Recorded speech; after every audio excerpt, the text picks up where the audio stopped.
Welcome to the Virtual Memories Show. I'm your host, Gil Roth, and we're here to preserve and promote culture in this benighted age, one weekly conversation at a time. You can find and subscribe to this podcast via Apple Podcasts, YouTube, Spotify, and a whole bunch of other venues. Just visit our site, vmspod.com,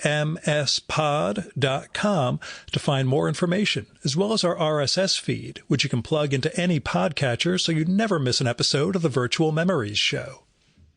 You can also follow me on Blue Sky, Instagram, and YouTube, where I go by vmspod, and subscribe to my semi-weekly newsletter at buttondown.com/vmspod. Well, I am starting to feel human again. I have been whomped by jet lag and a bad head cold since getting back from my business and fun trip. That's Frankfurt and London. And I also just didn't get any let up from work. I kind of fell right into some heavy duty stuff that didn't give me any time, but I am still standing. So yay.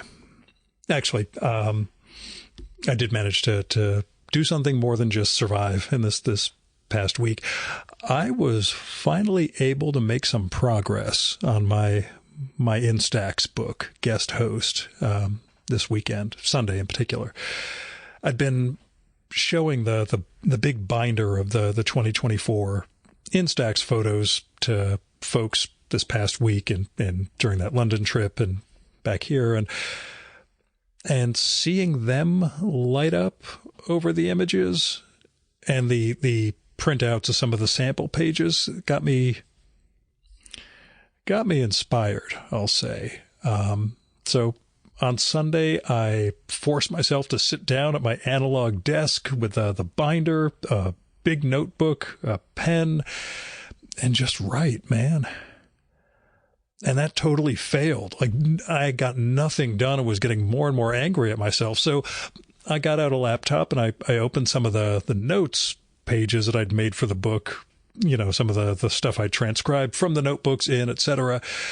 And that, it turned out, worked. Really got me writing. I managed to either edit existing ones and write a bunch of pieces over the course of the day, which felt fantastic. I was pretty run down, and most of the pieces I worked on were more sort of prosaic or anecdotal than the kind of lyrical oblique ones that I also want to include, that I have fragments of. But the prosaic and anecdotal is important too. You'll understand once you see the book, and of course you're all going to buy this thing once it comes out. But when I finished a couple of them, I took the text and I added them to the InDesign template that I have for the entire book, which has all 78 photos and then the text field on the opposite page and blah, blah, blah. And that, seeing them on the page with the tentative typeface that I'm using, I'm really hoping last week's guest, Ryan Hughes, will give me a hand with the design for this thing. But it seeing them there gave me the feeling that the book is taking shape. And that really felt great. I'm busy with work, but I'm also trying to get myself time to, look at those images and make the associations and thematic connections in my head that's going to lead into more of these. And for some of them, you just need to start writing and then things start coming out. It really turns out you need to get your ass in the chair. And who knew, But each photo in this book is a prompt, but the way my head works, there are many prompts, each one of them. And I have to sit down and kind of follow those and figure out where they're taking me, and what I can shape in the process. Anyway, the other thing that may have gotten me into that mode on Sunday was recording with this week's guest the day before, because this whole conversation you're about to listen to is about creative processes and what somebody actually feels when they're making a book. So my guest this time is Jennifer Hayden, whose new book is out today from Top Shelf, Where There's Smoke, There's Dinner, Confessions of a Cartoonist Cook. Now, Jennifer described this one to me a couple of years ago as her anti-cookbook, and that's a great way of describing it. The book is about her failings, we'll say, her failings as a cook for her family and her struggles in the kitchen over the years and how she learned and is still learning to let that go. And to do this, Jennifer mixes stories, comic stories told in ink and watercolor with prose pieces that are formatted like a cookbook, but clearly aren't meant to be followed as the irony and absurdities get weirder and weirder. And also these paintings of herbs and their folk names that she does. And in the process, she really brings us a memoir of life in the kitchen and an exploration of what's expected of a wife and a mother and what happens when you are expectation allergic, as Jennifer's daughter describes her.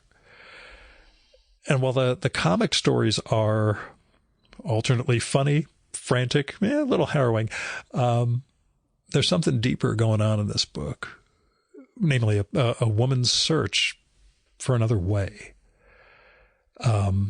This leads Jennifer to the goddess in some ways. It leads her to some very funny moments with her family and her husband. But it's a very thoughtful book that on the surface you'd say, oh, haha, funny cookbook. But no, things are going on in this. And where there's smoke, there's dinner. Namely, she's using memoir to get at some really universal truths, just like she did in her debut memoir, The Story of My Tits, which came out about 10 years ago and centered on her experience with breast cancer.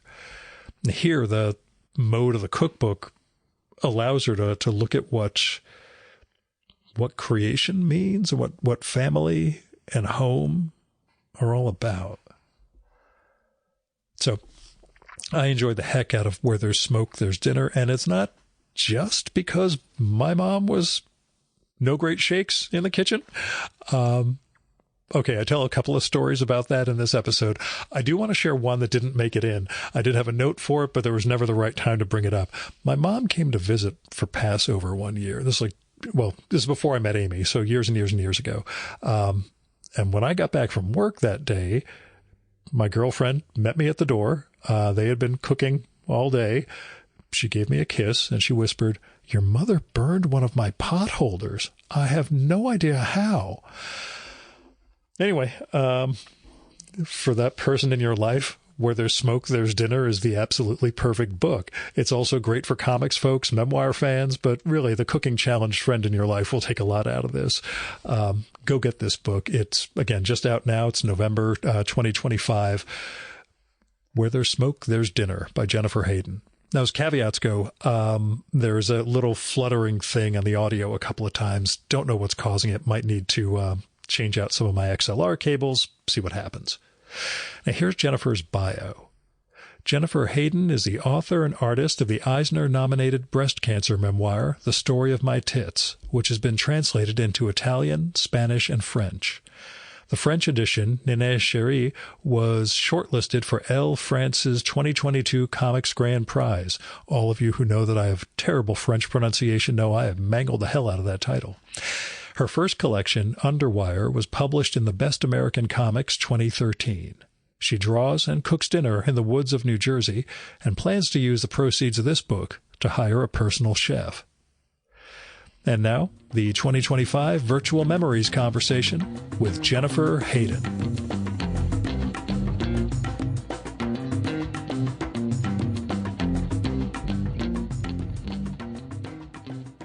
Where There's Smoke, There's Dinner. Where did it come from? What's the origin? Or your secret origin? Well, hating cooking dinner. I mean, just hating it, and then burning it so many times that my husband came up with this phrase, where there's smoke, there's dinner, which I've heard is not original. I've heard other families develop this, but we had a smoke detector very close to the kitchen, very sensitive too. We had them swap it out with a less sensitive smoke detector, but it still went off. And he would be teaching downstairs music, and he and his student would have to stop while the smoke detector went off, and the kids and I got it to stop.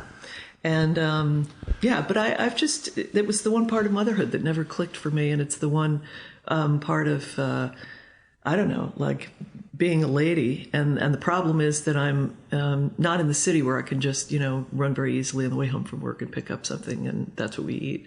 And I don't like eating that way anyway. I have this thing in my head that you're supposed to eat good food, especially since I had breast cancer 20 years ago. But who's going to make the good food? You want home cooked food? You got to cook it at home. You got to do it. Because my husband's cooking's just vile. Oh, it's disgusting. Oh, my God. The smell of overcooked shrimp clings to the ceiling for weeks. I will say, growing up, my mother was terrible with cooking. She did her best with everything else. We did have the same smoke detector issue. It was down the hall, and it would still go off, and we'd have to stand there with sofa cushions, my brother and I, just waving them, trying to air out the thing until it would stop beeping. But that's how we knew stuff was done. That's how you know dinner's ready. I know. My mother had a gong for dinner, but ours was a smoke detector going off. I have a picture of my kids. They were trained to take their jackets. Yeah. And my mother was like, "Oh, it's so impressive how you have them trained." Well, I wish I could cook you real food, because my mother was a good cook, but it did not. It did not rub off on me. It rubbed me the wrong way. I got annoyed. I didn't want to have to do this thing that my mother and my sister were doing every night. It just struck me as a huge waste of time, among other things. Yeah, the book came about because I wanted to find out what my problem really was. That's why I do these books. It's self-healing, and then hopefully it heals my readers. That's my hope. I'm basically the Florence Nightingale of memoir. That's how I think of myself. But I really do. Each chapter, I made myself explore, take a story and then look at the nest of emotions that were in that story that obviously are things I have swept under the rug about my problems with cooking and food. I just get mad, but there's a bunch of other stuff there. So, and sometimes it was very revealing. I would say, okay, now you're going to just write in a notebook all the emotions that are in this story. And as I would go down the list, automatic writing, I'd go, oh, seriously? Is that in there? Oh, okay. And it was, now the thing is, I still hate making dinner and I'm still doing it, okay? That's really not fair. But the emotions are better sorted. So. Right. And I can tell my husband, listen, I'm really not enjoying this. Or I can tell him, this dinner is not for you. You're going to be ordering a pizza, but I'm going to be eating this tagine that I made. Tagine, put that in quotes, please. Yes, thank you. I was sort of waiting for the air quotes to show up, but well done. So, you bet. You bet.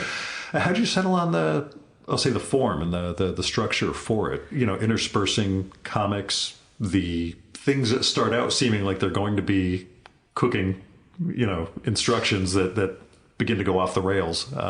It was really, really complicated. This is a very, I would say, formalistic book. Yeah. And following the formula became exhausting, and it's part of why I took a break in the middle to write another book, which turned out to be a bomb. It was my quarantine folly, and I've never found a home for it. But I didn't have the end for this book, and I had run out of gas on following this very strict formula that I set up. But it's a formula, but with constant variation, because humans love repetition, but they have to have variation within the repetition. So the idea was to have a scene, because there weren't a lot of pages for the comic. There's enough to tell a story, but then the recipe needed to be the rest of the story. And because the recipes are a single page of prose, which made me have to get my prose chops back together again. I had started out as a writer before doing comics. And I had to get my painting chops together for the thing too.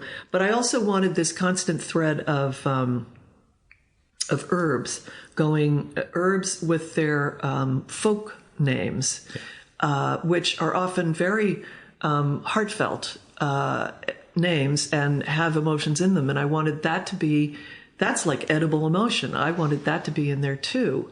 And so I made sure that first of all, I alternated, if I remember right, I alternated present tense and past tense each chapter. I made sure that there were herbs in every other chapter so that wouldn't get boring. And whatever wasn't told in the the comic part of the chapter would be told in the recipe, and the recipes become continuously more emotional. And that I was going to say unhinged, but emotional is much better. And unhinged, because I became more unhinged as I wrote the book. I began to realize my thing is I get hyper focused as an ADD person, and pretty soon there's nothing but my feet sticking out of the idea, and the rest of me is completely submerged, and I'm finding out all this stuff I didn't realize was in the book, which is why I can never give somebody, here's what the book is going to be about. It always becomes about 7,000 other deeper things. And really this began the day that I read Relish by Lucy Knisley. Yeah. I read Relish and I thought, and I cooked a couple of the things in there, and I thought, what a fabulous person to be that enthusiastic about feeding herself, even down to the junk food that she enjoys. It's the most honest book. And it was beautifully illustrated too.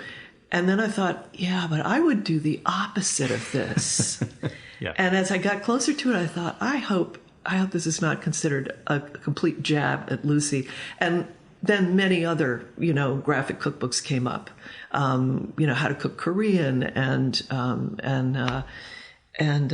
Let's Make Ramen and these other books. And so I realized, okay, if I'm turning a form on its head, that's all right. It's not going to be an affront to any one person. Right, yeah. I was amazed nobody had done it, except lots of people told me, oh, yeah, this is like Irma Bombeck. This is back to the 70s. And I thought, well, let's hope I'm not aging myself too badly. No, but you flash back to that era, certainly. And that's again, something I could sympathize with immensely when it comes to the fashions, the parents throwing parties, and the kids, essentially being I'm going to be in a room full of smoke with everybody who's drinking, and I'm like 8 years old, but sure, whatever. That's things were different back then. There's a picture, actually, my mom brought a bunch of old photographs over to my brother's, and he was sending me pictures on the phone. There's some birthday party of mine when I must have been 3 or 4. I'll show you the image of it. Only little kids in our 1970s fashion, as it were, sitting at a table with all this chocolate cake, and 2 adults sitting off to the side just smoking away the whole time. And it was, it was 1975. That makes sense. So, it's still a little weird. But also the food was disgusting. I mean, it was, to us, disgusting. And tomato ass pick. And I actually quizzed my sister and said, all right, do you remember what Mom served? Because I remember just my stomach sort of clutching itself and saying, I'm not eating tonight. I can't touch any of this stuff.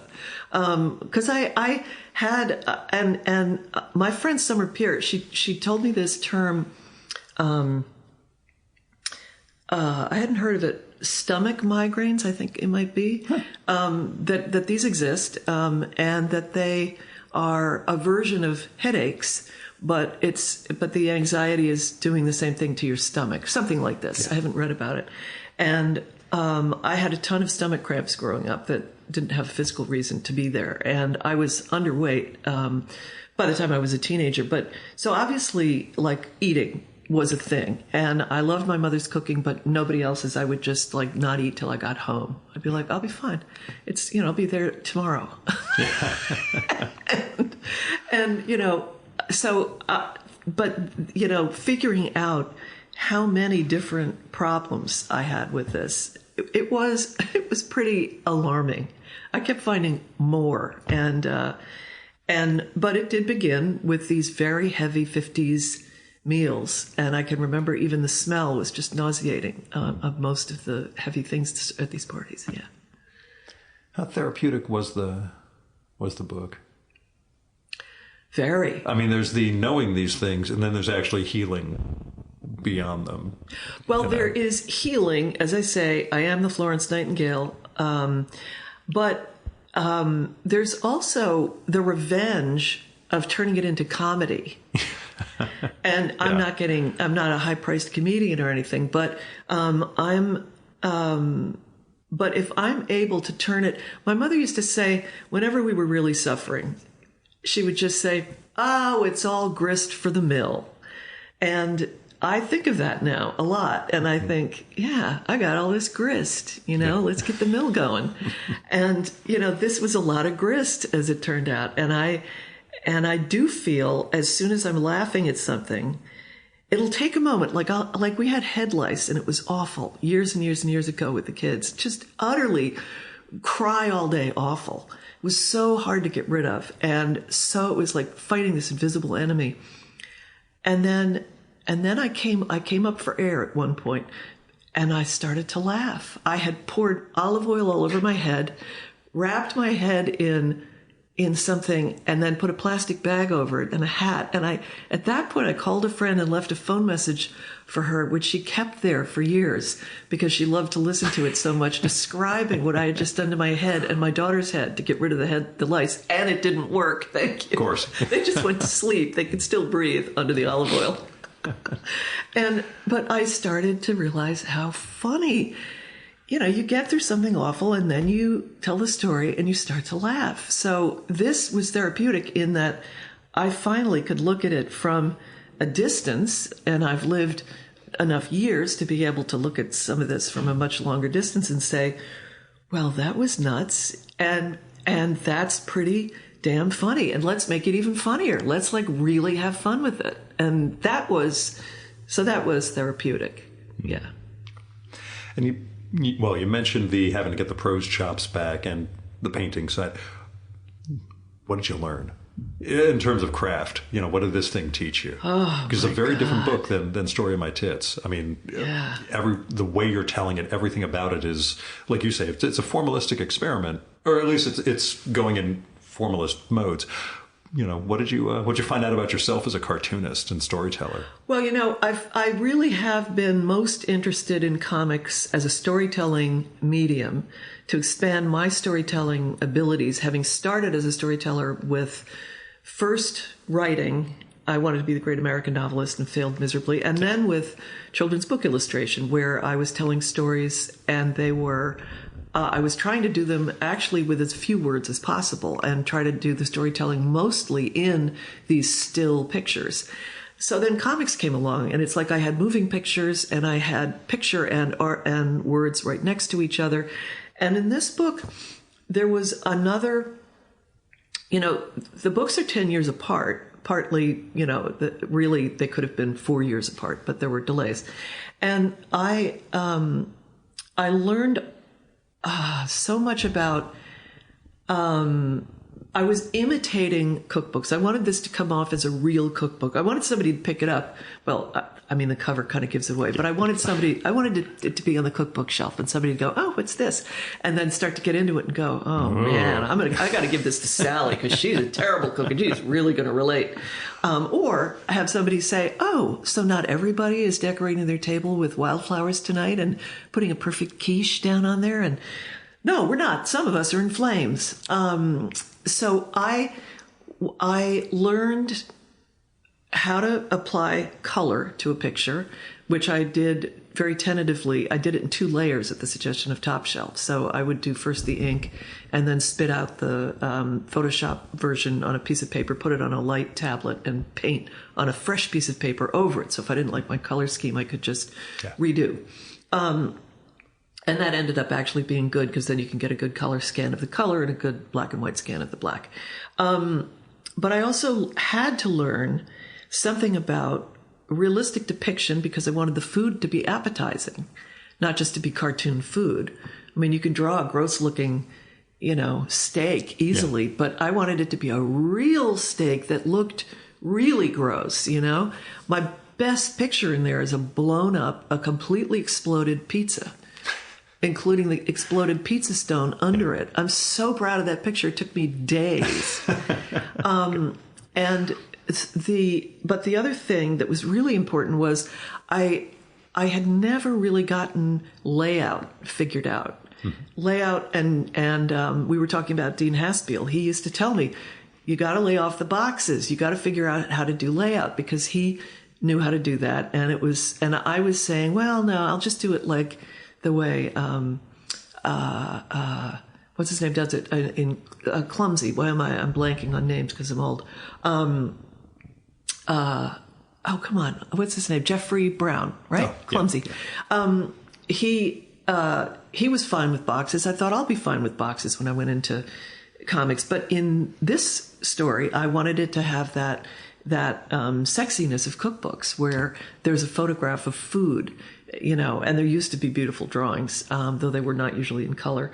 And so I did need to learn how to lay out, unframed, have the food come into the story. And then it became storytelling. The art that was more spread out and laid out was coming in like the magazine element into the comic story. The story was leaving the comics frames, and then it was going to go into a piece of prose, and then it was going to come back into the comic story.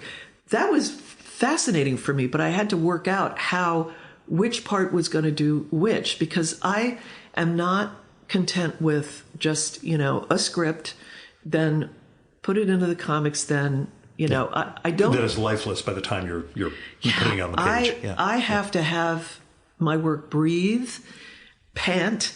I wanted it to explode off the page too. I really wanted the sense of violence. Mm-hmm. I'm just realizing that right now. That's why I wanted it to explode off the page. My happiest thing was opening this book when it was printed and seeing that these illustrations that I had right up to the edge sort of fall into your lap from the pages. And that's what I want to see. I've read it as a PDF on a good-sized iPad, but I'm so glad to see it in print now because I was flipping through before, and there's things I could get when it's single-page PDF, but wanting to see how the spreads work, how the page flow goes, and I was flipping through before, it really works. You nailed it with this. I will say, again, as far as horrible stories about my mom's cooking goes, when you mention explosions, she once cooked an eggplant without remembering to punch holes in it. So it expanded and exploded, blew the stove door open, the oven door open, and so if I were ever to do a companion comic to go with your book, probably Mom's exploding eggplant and the Jack Kirby-esque, violence of that blowing through the place and shooting eggplant all over the walls might be where I go with. I had this marketing idea that I would start a website, and the website would invite everybody to post their worst cooking experiences. But the internet being what it is, that was an idea I had at the beginning of this book when the internet was not quite the dung heap that it is today. But my son once made, he called us up at a restaurant and said, "How do you make the homemade pizza recipe again?" And I gave him the recipe, and it's just, dough and olive oil and yeast and whatever. So he was home from, hadn't wanted to go to the restaurant with us, and he was in the kitchen here, home from college or something. And he made the pizza, and he asked where everything was in the kitchen. And he made pizza, and he pulled out the wrong canister for the flour from my daughter's baking shelf, and he cooked it with confectioner's sugar. I don't think that's even a crepe, That's nothing. We just did the finale of the Great British Baking Show last night, and somebody mixed up citric acid with the salt for one of the early bakes in the episode, and was trying to figure out why the texture was completely off, and then realized they were pretty much identical canisters there. I mean, they're labeled, but not. Yeah. So the pressure got to him, and he grabbed the bed on that one. But yeah. I mean, the overarching theme to me of this, beyond the great humor of your life and the memoiristic elements, is that sense of the expectations that you're raised under, women in particular, moms in particular. How do you transcend that? What's your process been? I just read something that I'd written about this, an article that isn't out yet, so I won't give it away or anything. But my daughter read it and said, "You know what, Mom? You're expectation allergic." And I was like, "Ooh, that's some deep stuff coming from my kid." And yes, I am expectation allergic. I grew up in, if I'm just going to lay it out there, I grew up in the Upper East Side, which is a pretty high expectation environment, period. My family is well educated, and my grandfather was at Yale University. You know, he was in their administration, high in their administration for, you know, a quarter of a decade. My parents were culture vultures in New York City and sent us to, you know, private school. And the private school I went to was way too hard for me. Way too hard for me. And they were nice because it was the 70s and I was just the airhead who was drawing all over her books, but I would never have graduated or gotten into that school 20 years later, much less, you know, when my kids were little. And so I ran around all day, basically with my head lowered, trying to make sure nobody expected anything more of me because I was definitely going to disappoint them. Kafka is a favorite of mine, and he has a story where or it was in his diary maybe, where he says there was when he went to school, there was you actually had to go up in front of a committee or something to be readmitted to the next year. It was not, you weren't just in school and you could move up. Yeah. And he had recurring nightmares. I read this so many years ago, I'm sure I got it wrong, but he had like recurring nightmares that he would never get bumped up to the next level. And he had them like his whole life. And that didn't seem strange to me at all. It seemed completely normal. I always was the one who, you know, couldn't figure out how to get the boat to go, couldn't figure out how to, I mean, it even happened recently. I was in my mother's stick shift trying to drive us home from the beach, and I couldn't get the stupid stick to go in the groove because the car was messed up, and I got so angry. I almost threw the car keys into the bushes, but when I finally got the car home, and I just thought, what is that about, Toots? That's a lot of baggage right there. And so cooking was a place where my mother, you know, had her issues, and my sister performed beautifully. She's an unbelievable cook, which is why I'm dedicating this to her in part. But there was no room for my failures in the kitchen, and those failures would kill people. And I think my great fear as a mother was that I would poison my children. And so I backed away but I wasn't going to poison them with frozen food or McDonald's. Yeah. Or takeout. I had to try to poison them on my own. With artisanal craft of poison. Yeah. And I do appreciate the amount of every mushroom is clearly toxic and going to kill me, all stemming from Babar from all those years ago. So real. Yeah. So real, yeah. And no matter how gorgeous the chanterelle look when they come up in my yard, I will always give them away. Or make someone pick them, verify them, eat one, and then give me a handful. That was the one thing, the scene you have with that, I was expecting a moment where the cook actually eats one in front of you just to prove that it's not going to, or just to prove that it's not going to kill you. Right. But I was like, oh, well, yeah. We have our moments of comedy, and then there's the, you know, how far can we take this? But yeah, there's that sense of, you know, my mother, those expectations were on her. My father resented her for not being a good cook, but it was just a reason for the resentments, you know, that well, that's true. I mean, marriage, when I did the chapter about my mother's dinner party, it came in. What would happen would be I'd draw a panel and I'd go, "What is that?"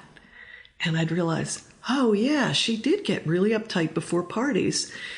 Because she knew that she was a good cook, but she'd grown up with lots of fancy parties that her parents had, but they had staff who worked for them. And my mother had gorgeous, you know, she not gorgeous, but large, generous parties, but never dreamed that someone else should make the food. It was on her. And so she imagined that everybody was expecting it to be as fantastic as if a professional had made it. And she'd rather be in blue jeans building scenery. You know, that was her bag. She worked and donated her time to an off-Broadway theater company.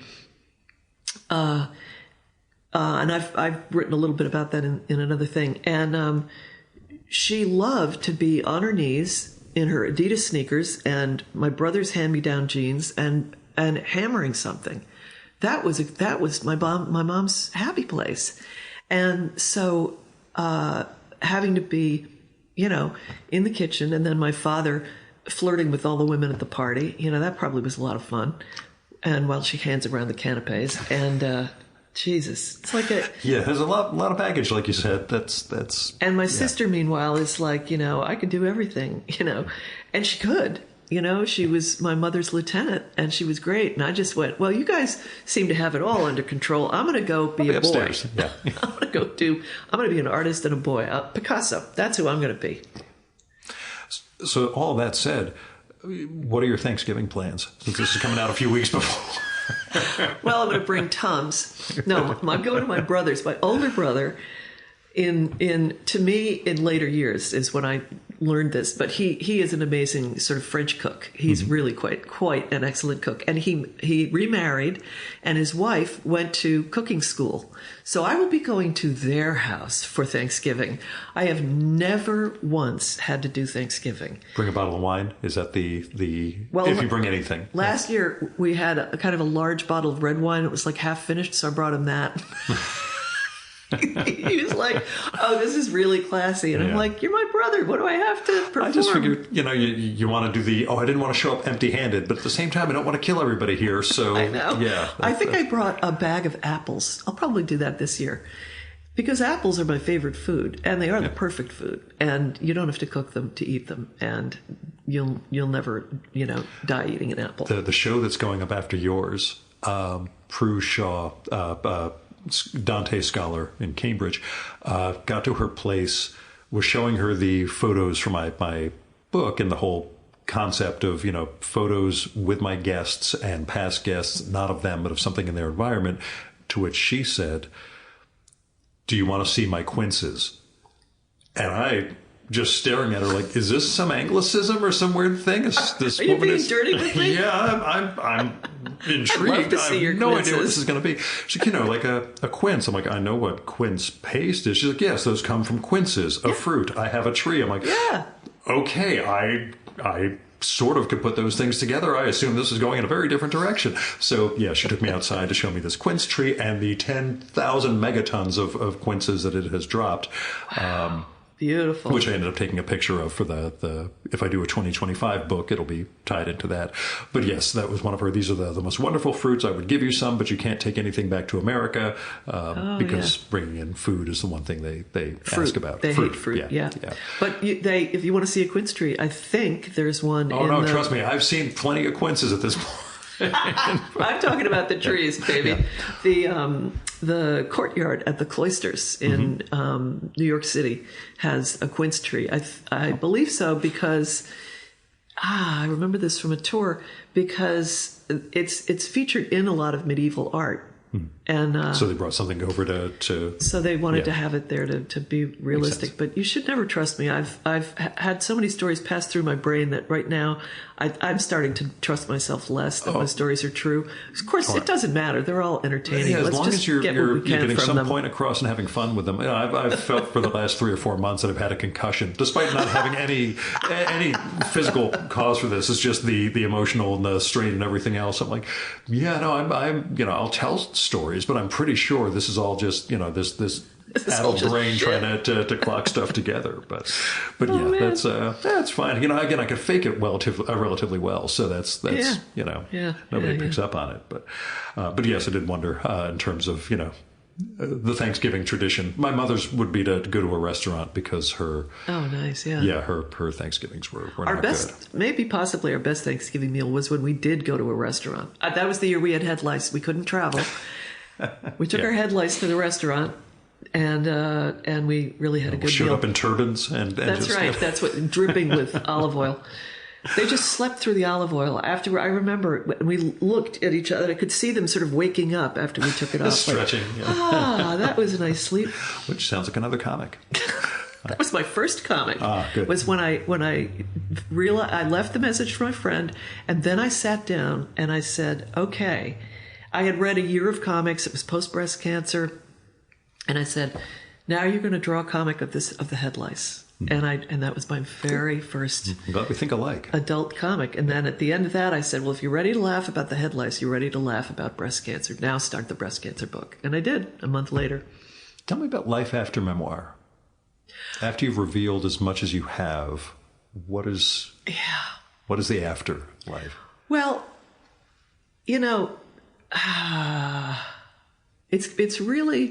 it's two different things with my book, because I also wasn't sure that I would live, after breast cancer. How long would I live?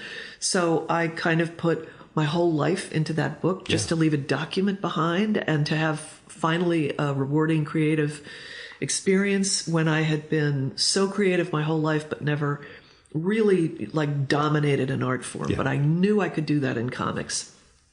So I was leaving this document thinking I would not outlive it. And then I did. Oh, trust me, I've been there. And so there was that. But I was so raw from going through breast cancer and so stripped of everything that I was stripped of inhibitions, which is why I could, so completely grasp this art form and what I wanted to say in it. And I really threw caution to the winds. And I've never been a person who thought overly much about other people.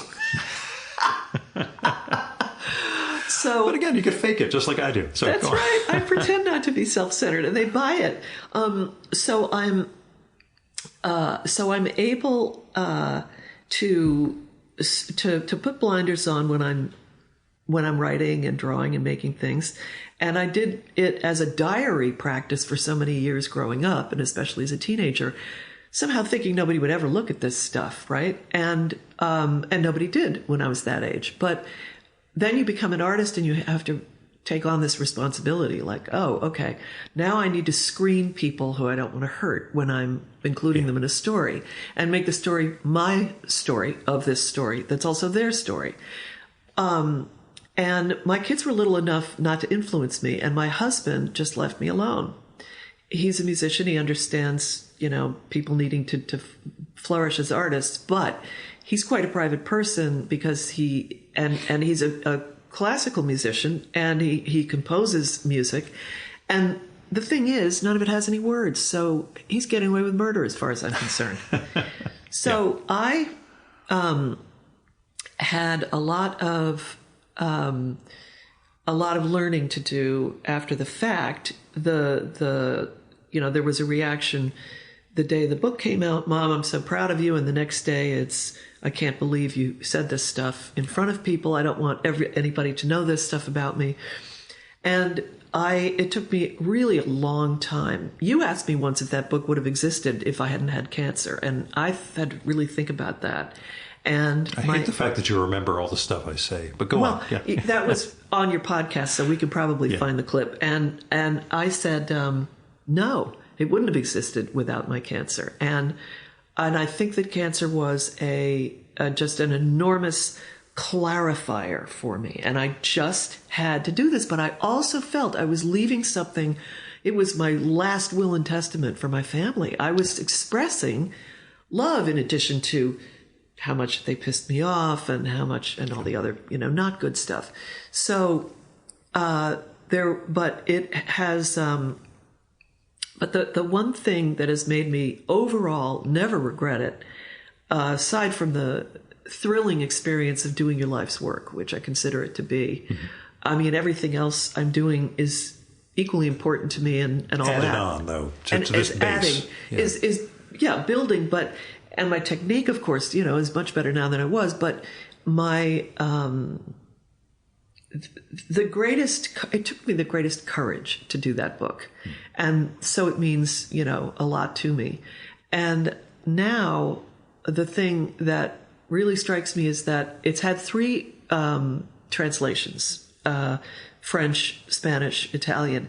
So people from around the world write me notes, and it happens every couple of months. And I get another note from somebody saying, I read your book, I'm going through breast cancer surgery, or, whatever. And it helped me so much. And I can't tell you how, that's it. That's it right there. That's all I need, and it's like I care more about strangers than my family. My family. It's easier. My family can handle it. Yeah. They can handle it. They know you care. You don't have to prove it. But they know me. They know that that that I love them, but I smack them around, and it's the same on paper. It's just an allergy your family gets, I realize, to having you. I don't listen to every CD that my husband records, I don't listen to him play every new instrument that he buys, I don't care if you got a new bass. And you develop this it's like being standing over the pot. You cook it all day. I hate to use a cooking analogy because we're here because it's a thing, because I'm allergic. But you're cooking all day, and the smell of what you're cooking enters your senses, and it's in your mouth and it's in your nose, and pretty soon I've read this, you have less of an appetite because it's almost like you already ate it. You're satiated from the... Yeah. And I think that happens to artists' families. They don't have to listen to your music or read your book. They know what's in it. It's you. I always ask the nonfiction guys, is your partner sick of you talking? Because when they say, I've spent 7 years researching biography, subject, whatever, is your family kind of sick of you talking about this stuff at the dinner table? Like, I learned early on to just shut up about whatever the subject is. They know I'm completely immersed in it. Maybe they don't need to hear it on a daily basis. But I when my box of books arrived a couple of days ago, a friend of mine came by to celebrate, and she was looking through it very, very kindly and supportively, and then she said something like, "Oh, I'm so glad it's done." And I thought, I bet you are. You sat with me through every panic attack and every, like she saw me when I was just melting from the effort of putting this thing together and getting the drawings right. I mean, just the photoshopping vortexes that I would get lost in trying to get, but the pasta's not in the right part of the page, and I can't figure out how to get it there, and I have to have my aunt in the top of the. Yeah, again, she's got to be looking down on me. If you restructure it, then you're losing.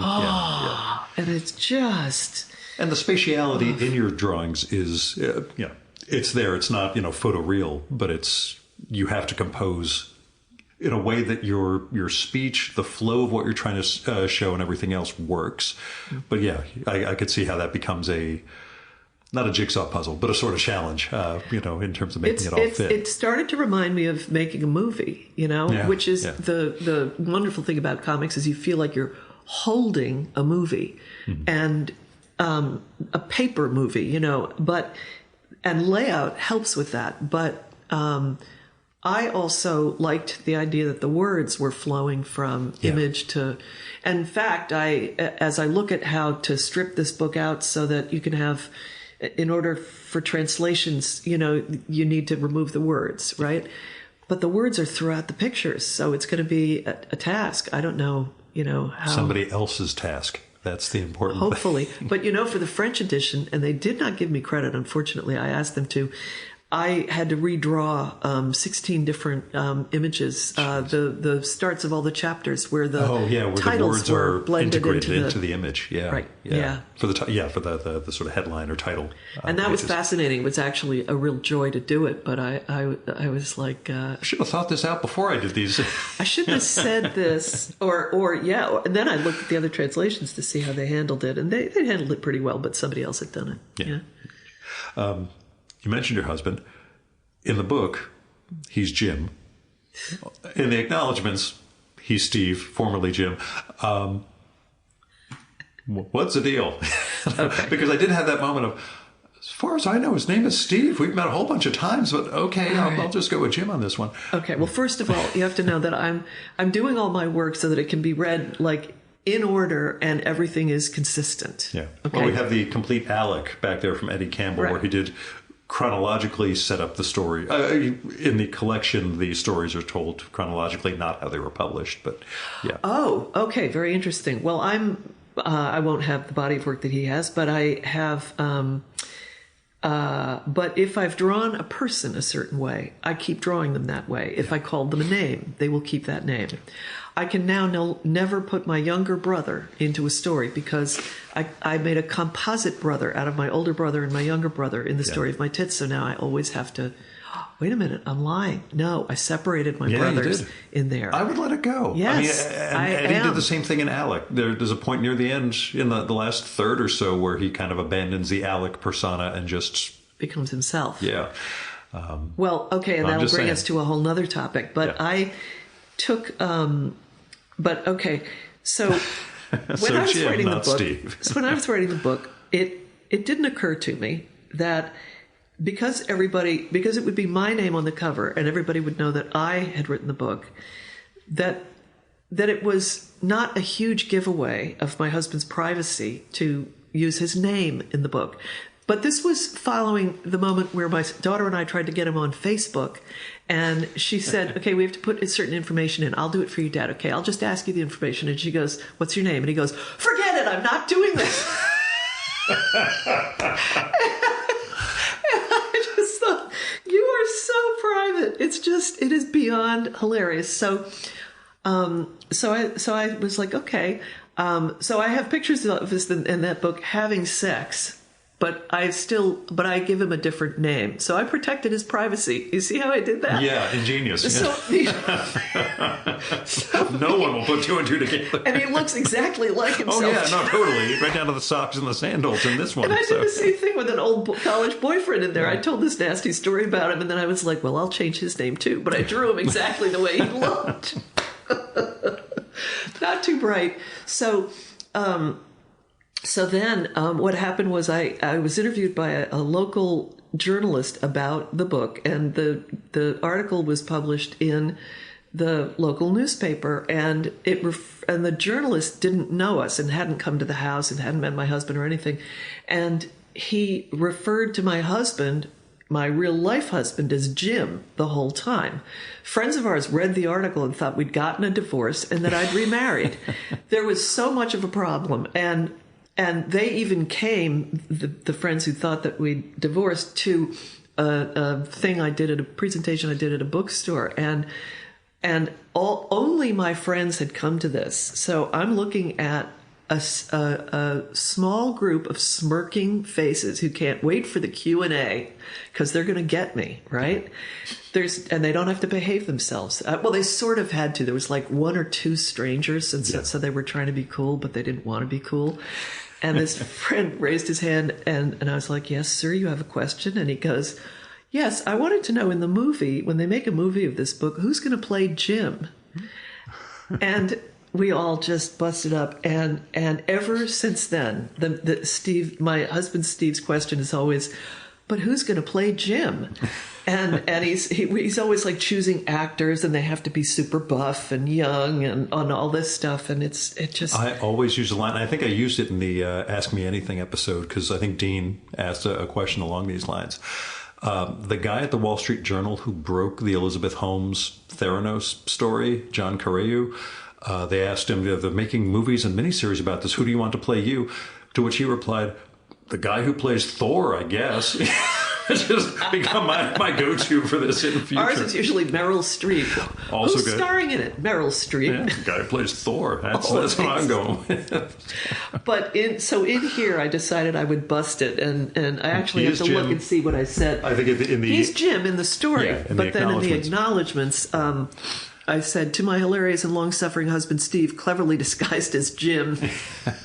I seriously was going through, I'm like, maybe it's a lettering thing? Like she couldn't change it because it's 5 letters instead of 3 and that would break the flow? I'm pretty sure he's Steve. But okay, we'll go with Jim. I think it's definitely time for him to become Steve. We got to get him out. But you were saying another either meta memoir, etc., tangent based on when I started to talk about Eddie Campbell becoming Eddie, or at least not Alec in the story.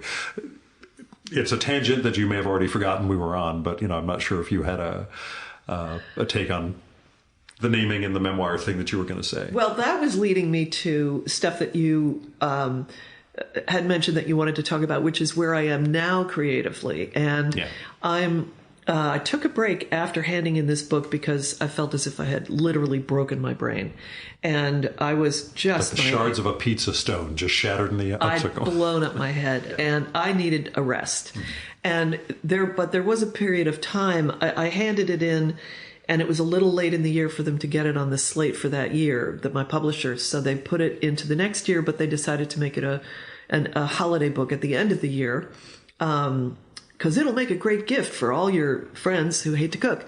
And And so it was a long wait for it to come out. So at first I rested for 3 weeks, and then I went nuts because I wasn't doing anything. And then I thought, did I start then? I'd started before. I just decided I would write. I had a story idea, and I had tried to make it into a comic, and it didn't work as a comic. And I backed into, all right, I'll just write some scenes and see what happens. Maybe I need to write it first. And then after writing for a while, these just writing down lists of scenes and then writing scenes out, and I would take myself to places like parks and stuff where I had no associations the way I do in my studio, and I would just give myself total creative freedom. And I hated myself when I was young, when I was writing in my 20s. I really hated my writing, and I really hated myself. So I had to get past all that to free myself up to handle this material the way I wanted to in a new way. And that led to me discovering a narrative voice that was new for me. And first of all, it was a written narrative voice with no imagery, although it was full of imagery, but the imagery was described in the narrative voice. And then also, it was the narrative voice of a confident person, a person who'd been through shit, but who wasn't kicking themselves around the block for it anymore. Yeah. And all the therapy I had done in comics and all the sort of performing that I'd done in comics. I mean, these are visual performances. Neurotic exaggeration of a self for the page. Yeah, makes sense. I couldn't, this was a story, since you ask, about my back, which is, I have pretty pronounced scoliosis, and dealing with it my whole life has been, it's been a journey, as they say. Yeah. I hate that journey for me.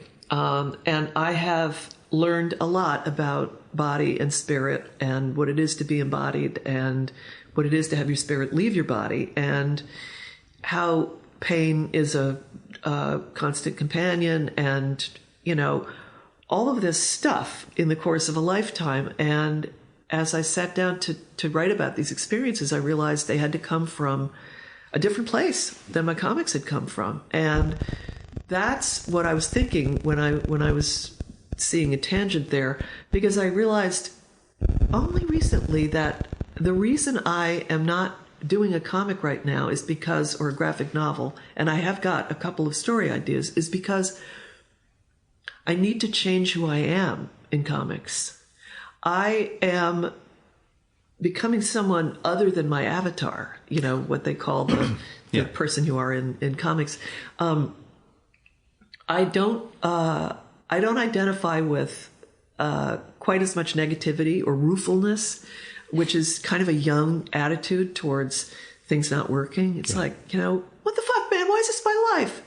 And I'm not there anymore. I'm starting to absorb, all this stuff about, spirit and wisdom, and, I'm coming into my head.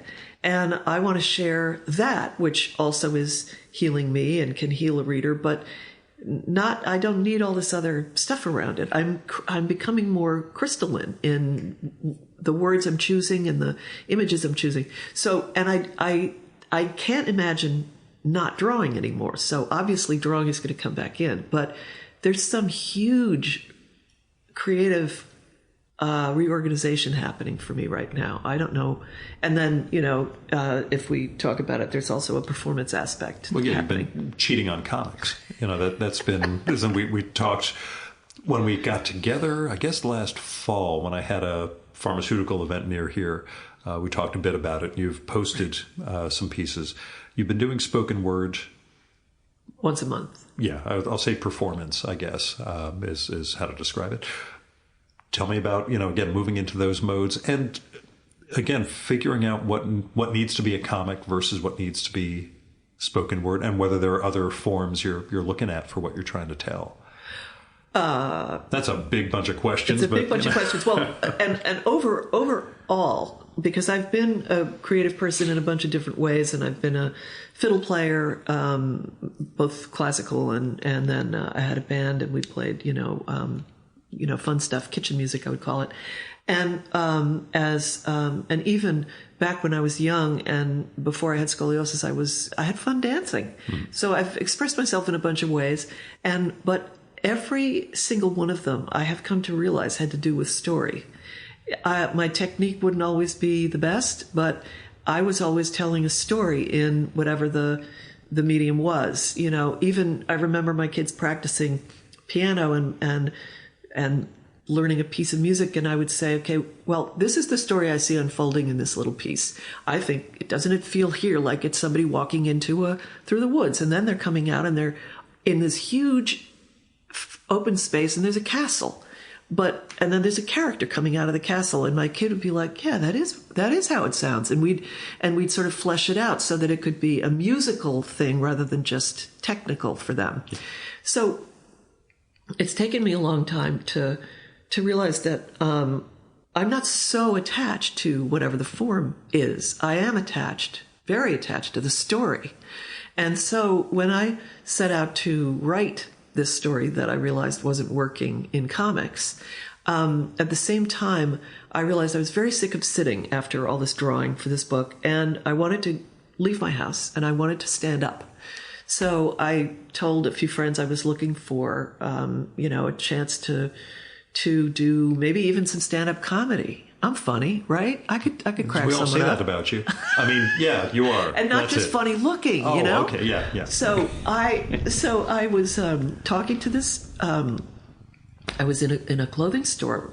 I love the lady who runs it. It's called Wool and Oak in Hopewell, New Jersey, and I'm in there all the time. And she had just moved to a bigger space and had room to host events, and so she had suddenly started to add this wonderful stuff to her store where she was doing events, and one of them was an open mic.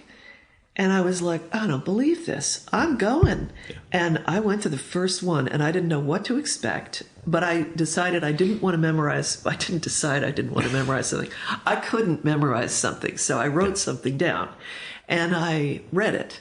And I got a sense of the room and a sense of the audience and a sense of what worked and didn't work. And I came back the next month with another story.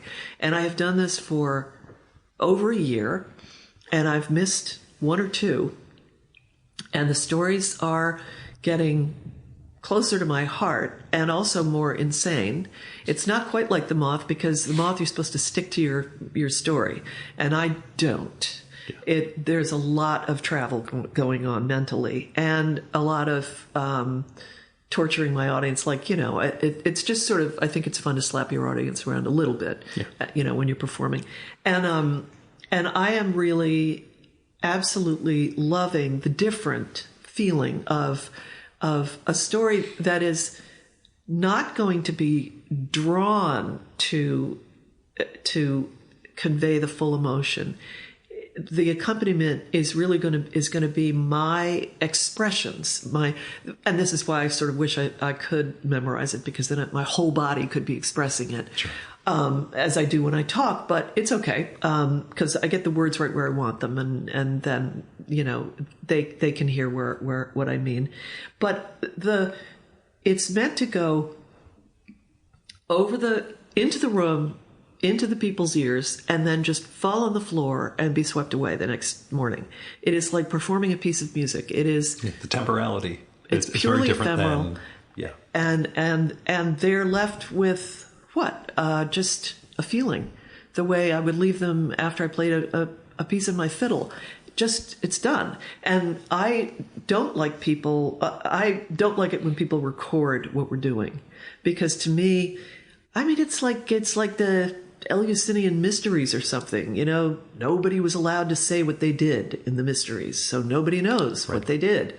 God knows. And I feel when I'm in that room that and the thing is, I tried another open mic in another town, and I didn't get the same feeling. I also think there's something mysterious in that room and in that place. It has such a good whole vibe. It makes me feel completely safe. Yeah. And I get up there, and I've told stories that I almost wouldn't put on paper or tell someone else because they really were kind of private stories. I'm like, well, that's private. Yeah, but all these people, you don't know them. Yeah. They, what do you mean private? I have a problem with privacy. I mean, my family says I have no filter. Okay, that's what it is. I have no filter. And that may go along with being expectation averse or allergic. There's just something in me that just wants to short be circuit that stuff and burn. Yeah. And I do believe that everybody has something inside them that wants to burn with me and what I'm thinking about. And I want to also burn with them, it's just, and I'm always looking for that. And it comes through story, because when I finally did go to the Moth, they came to McCarter Theater in Princeton, and I went alone, and I sat there transfixed, just 5 people and a microphone, and they weren't allowed to embellish their stories, and they were just, telling them. I came back. I also hadn't really eaten dinner, so I was really sort of high, and I'm walking home through the... Fasting is part of the shamanic experience, man. Right, man. Brilliance. And I'm walking through Princeton in the dark, because I was parked really far away, because I don't like to pay for parking. I'm cheap. And I felt like I had spent the evening in the cave with the other Neanderthals, and we'd all just... and the fire in the center of the cave circle. And we had all just exchanged that basic... incredibly first human form of entertainment, which we've ruined with television and the internet. And we haven't ruined, sometimes it's wonderful, but it's exhausting when we add the bells and whistles. What isn't exhausting is just pure storytelling. And even a certain amount of personality is removed, but with the Moth. I don't know how they do this, but it's really story first, person second in a way. That was kind of when I realized that I was just interested in telling stories, and each story has its way to be told. I'm now realizing, and for a long time I felt every story should be told in comics, and I'll tell more stories this way, but I'll also tell stories in other ways, I think. And this spoken word stuff is so powerful. I've started posting it on my Substack, and it's also crystalline, because it's only 5 minutes and you get the hook. And so you're like, what can I do in 5 minutes? It's so fast. So I'm really enjoying that aspect of it. And comics hasn't called you out for cheating on it. That's okay. Well, I thought when I went to SPX in the fall that I would feel shabby, that I'd feel like I had to confess to everybody. Moonlighting at that. Yeah.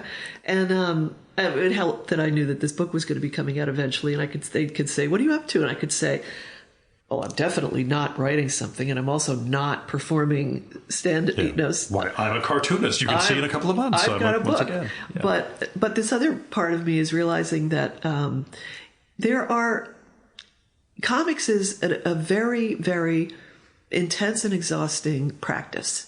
It is, I can't compare it to anything, but there's a tarot card. Okay, I read my own tarot a lot. I love the tarot. I'd love to do a book about it. I get tarot cards repeatedly at certain times in my life, and I know that they're telling me something. And a tarot card that I often get is one, it's the 8 of Pentacles. And the Pentacles, a guy is sitting on a workbench, and he's hammering out pentacle after pentacle after pentacle, and he's hanging them on a tree next to him, the ones that are done or drying or whatever. And he's got a whole bunch more on the workbench, and he's really far, the town's in the distance, so he's really alone. And then he'll take these and sell them at the market. And I get this when I'm in the middle of working on a book. I get this card. It's so many pentacles. I'm just hammering them out. Pentacles being the symbol for manifestation, because I am manifesting in every one of my panels my life and whatever it is that I've discovered and that I'm thinking about in the course of making this book. And the other one that I get toward the end of the book will be the 9 of Pentacles, I think it is, where the guy is leaning on his hoe, looking at this giant bush that's covered with pentacles, and the look in his face is like, if I have to harvest one more goddamn pentacle, I'm going to I'm just going to, kill myself. So, I've noticed a lot of other comics artists after 20 years, which is how long I've been doing this, trying something else, adding something in, and enjoying that. And, somebody's playing the ukulele, somebody's playing jazz, somebody's, they're trying different things because the creativity needs to have other places to play and then can come back refreshed. I get you. Which is part of my book project, which I'll show you after we finish this stuff up, which you are going to be part of if I ever get off my ass and finish the writing part. But you did mention going to SPX. What's the festival vibe like for you, getting out to festivals and seeing other cartoonists, seeing readers? How's the vibe? I still, I love it. I will always love it. That's another thing that tabling is something I'm probably doing. I'm kind of done with, because it's a. I'm there really to see friends now, which is really nice.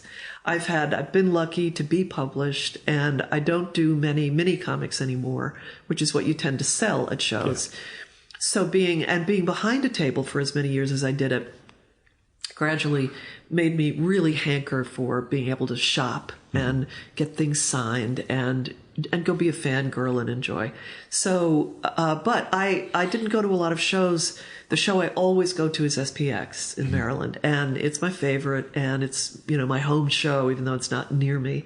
But it's, my husband loves to go down there with me because he does Civil War stuff. We always have breakfast in the mornings before he heads out on his I don't even think it's reenactments. I think it's the trail. He just goes to the battlefields, the Civil War battlefields, and it happens that Antietam Battlefield isn't far from SPX, and it's the anniversary of the battle on the date of SPX generally. Yeah. So there's usually new stuff and new lectures and new tours going on, but it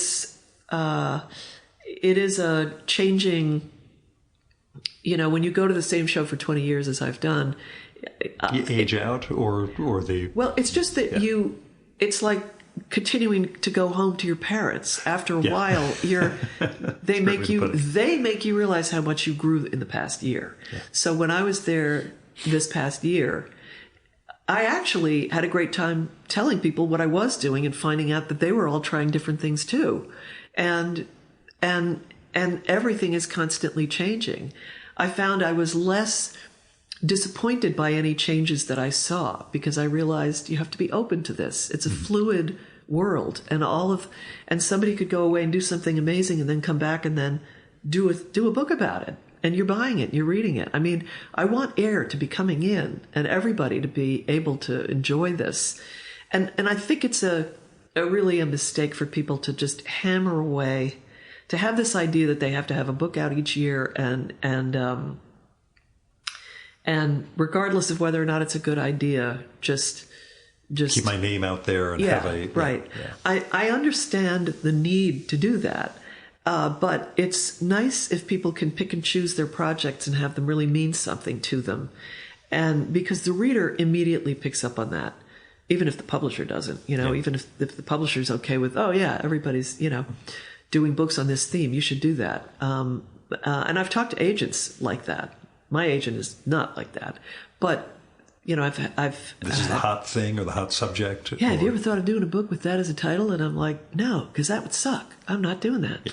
And I'm not 10 years old. I don't have the rest of my life, to fool around. I'm not interested in fooling around anymore. That's the great crystallizing aspect of aging, is the older you get, the more intense you get about what you really are. And the less you give a shit about all that stuff you're not. And so you get to say, I'm not doing that. And there's a sense of time. I mean, I always tell the story. Seth was the first cartoonist who gave me the how many years I have left and how many books I can produce during that time conversation. It was like, you've really thought about this. It's like, yeah, well, when Clyde Fans takes a couple of decades to finish, you have to work on all these other things. And then sometimes in the middle of all that, he discovers a new mode, whether it's, on the page like he had with the rubber stamp comics or, with all the other artistic pursuits. Yeah. But yeah, there's that sense of, especially as I'll just say, as we age, you start looking along those lines that, do you have a 400-page book in you at this point, or do you have other stories that are going to be... Well, it is. And it's a sifting, it's like, what matters? And when I did this book in prose, I felt so conflicted about doing that medium because it hadn't worked for me in the past. And I thought, you could really be wasting your time right now. And then I thought, no, because there is something here that really needs to come out of me. And I'm not here not to do that. Yeah. Even if nobody wants it, this needs to come out. And, now my agent has it, and maybe it'll have a life. Some of these things might translate into other forms and modes too. I wrote that will have illustrations. Because the first thing that made me realize, that triggered me realizing that had some real guts to it was an illustration I did of my back brace. I was in a brace for 2 years when I was a teenager, and when I did that picture, I sort of backed away from it. I backed away from my desk and went, I don't want to look at that anymore, but there is a lot in that picture. And so I do know that there will be imagery. There's no way imagery is not going to be involved in stuff, but there's so many ways that imagery and words and speaking and music, there's so many things to be done. And I'm into spiritual stuff as well, and a little bit of magic around the edges, and all of this to me is so rich. Let's just see how it all joins up, but let's not abuse it or misuse it. Let's focus it. I'm down. What have you been reading? I'm down. I'm hip. What have you been reading? Oh well, that's my weak point, but. Yeah, I was reading. I got a Kobo, which was great because it's not the Barnes and Noble ebook. No, or is it a standalone ebook? Kobo is a separate, completely. It's not part of Kindle or ebooks, and that was good for me because it's low on advertising, and you can't. But it is a dedicated reader. It's Canadian, and they. So it's polite too. So it's very polite. It's made in Japan, and it's made of recycled sea plastic. Oh my God, that was the real kicker for me. But it keeps me from wandering off a book and onto the internet, which I would do on my iPad. So I fell in love with Niall Williams, who's an Irish writer, and I read 3 of his books. 4, and History of the Rain and. Time of the Child and a bunch of other things. And he's marvelous. And then the other Irish writer I adore is Emma Donoghue. And I see on the shelf behind you. Yeah. I've read a lot of her books, but Paris Express is the most recent, and it's quite a performance. Yeah. Quite a performance. I don't want to give it away to people who haven't read it. It's basically, well, she'll take a photograph or news item from some obscure newspaper from 200 years ago, and she'll just explode it into a book. Mm-hmm. And I can really see that being an incredible way to work. And then she does all this research, and she does it in record time, and I don't understand how. But she is such a wordster, and so is Niall Williams. Oh my God! That's really they're telling incredible stories, and they're using unbelievably fresh, accurate language. And then I read a very good graphic novel. God damn it, what was it? Because I just finished it. I was about to write to the person. That's the thing I've loved in graphic novels. You can just write to the person and say, "Your book is tremendous," and they don't laugh at you. There is no email, I can't write to Niall Williams and say, I'm a fan. I'm your biggest fan. It's also something that does not go over well. So. Yeah, that's right. And I've got Mimi Pond on my stack. Oh God, what was it? It was the one I read right before Mimi Pond. Anyway, my memory is not great now. Again, that's feeling like you have a concussion. It spreads. It's I think it's contagious. But you know what it is? It's I really believe that it's not the decay of the brain. It's the brain choosing the most important stuff. And it's just saying, I'm done with all this stuff you've been uploading. Stop uploading stuff. This is the core stuff that I care about. And I'd like you to think about this stuff now. I feel like that. So it's, it's what happens. But I've also been reading, I found, I was looking for a pagan resource online because I have looked for people who think the way I do, but who aren't so woo-woo that I can't handle what they're saying, numerology and stuff. Like, I can't hang with numerology. I'm sorry. It's probably important because I think math is kind of We're going to get intriguing. All those Kabbalists angry at us going into this, but somehow I'll No, it's just a place I can't go. I'm happy. The fact that they're there is great. And I do think that mathematics and poetry are somehow amazingly aligned. But I found this blog, and I've been reading all this woman's sermons. She's a Unitarian minister, but she's a pagan Unitarian, and that's been really helpful because there's a whole lot of. It's very easy to ignore your spirit, especially if you don't go to church, you don't go to temple, you're not a joiner, you're not a clubby person, and you can have your spiritual experiences when you're dreaming or at home, but it's really easy when I'm working so hard, and stuff to forget about that, to feed that part of me. Yeah. So, interestingly, over the last few weeks, I think I knew that the book was coming out soon and that I probably would be doing a lot of external things. And so I was kind of taking care of my internal self, I think. Yeah. But, I've had some good sort of dream journeys, and I put a little offering out in a place that I think is a sacred grove in my yard, and I've been sitting there and digging the vibes. So, yeah. And that last month was a good month for that. It still is. And we're heading into winter soon, so, Yeah, so I get pretty spirity in winter. Yeah. It's like your body falls away because it's just too damn cold and too damn dry and you're too uncomfortable. Yeah. So that to look forward to.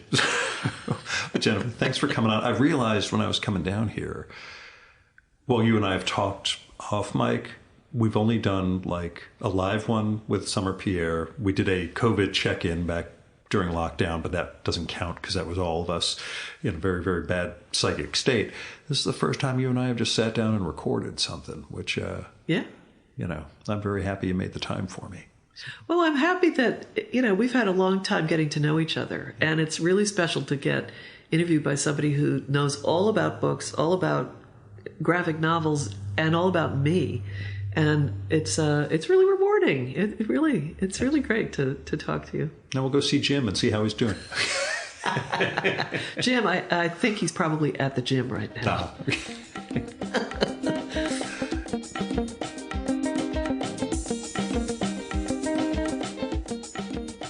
And that was Jennifer Hayden. Go get Where There's Smoke, There's Dinner, Confessions of a Cartoonist Cook, out now from Top Shelf.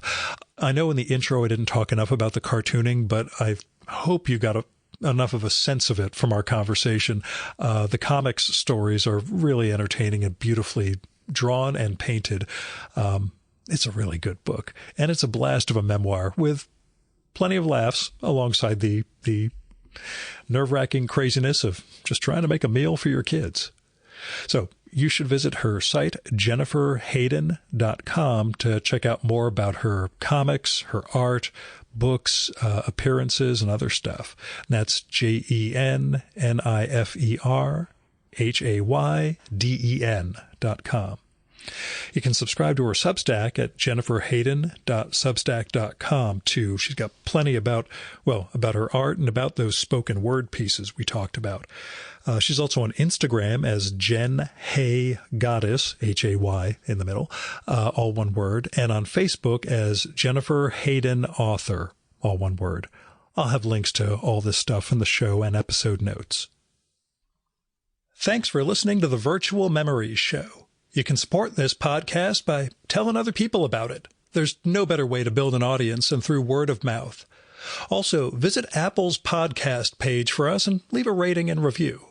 Every little bit helps, You can also support the show by telling me what you like and don't like about it and who you'd like to hear me record with, or what movie or TV show or book or piece of music or comic or theater or art exhibition or whatever you think I should turn listeners on to. And you can do that by sending me a postcard, letter, email, DM if we're connected on Instagram or Blue Sky, or by leaving a message on my Google Voice number, which is 973-869-9659. Messages can be up to 3 minutes long. It'll cut you off after that, so call back and leave another message if you do. And let me know if it'd be okay to include your message in an upcoming episode of the show. You might have something interesting to share with our listeners, but I'd never run someone's message without their permission, so let me know. Now, if you've got money to spare, I appreciate it, but don't give it to me. I've got a day job that pays the bills. You should give to individuals and institutions in need. You can find people through GoFundMe, Patreon, Kickstarter, Crowdfunder, Indiegogo, all those crowdfunding platforms, where you'll find people who really need help just trying to make ends meet or get an artistic project going, covering medical bills or car payments or veterinary bills, and just a few dollars from you might make a real difference in their lives. Now, when it comes to institutions, I give to my local food bank and World Central Kitchen every month, but there are a lot of other things you can give to. The Poor People's Campaign, Freedom Funds, Election Funds, Planned Parenthood, and Women's Choice. There's a lot of things you can do with your money to try to help build a better world, so I hope you'll give. Now, our music for this episode is Fella by Hal Mayforth, used with permission from the artist. You can visit my archives at vmspod.com to check out my 2018 conversation with Hal, where you can learn more about his art, his music, and more. And you can follow Hal on SoundCloud at soundcloud.com/Mayforth. That's MAY4TH. And that's it for this week's episode. Thank you so much for listening. I'll be back next week with another great conversation. You can subscribe to the Virtual Memories Show and download all our past episodes at Apple Podcasts and other podcast sources. And you can find all my episodes and sign up for the Virtual Memories Show newsletter at vmspod.com.